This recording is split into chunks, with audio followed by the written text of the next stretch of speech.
2020 வந்தது கொரோனா.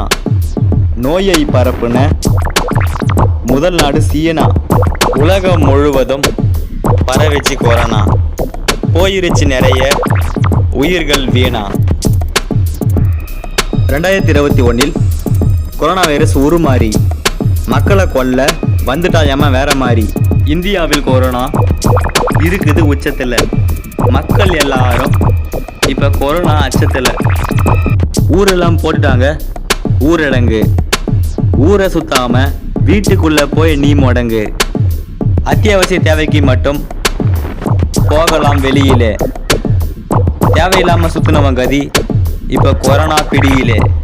காய்ச்சல் சளி இருமல் எதுவாக இருந்தாலும் அதை கவனித்து உடனே சரி செய்யணும். மாத்திரை மருந்தாலும் சாதாரண காய்ச்சல் தானே என்று அசால்ட்டாக இருக்காத வீட்டில். அசால்ட்டாக இருந்தவன் எல்லாம் இப்போ ஐசியூ வார்டில். எங்கே போனாலும் போடணும் முகக்கவசம்.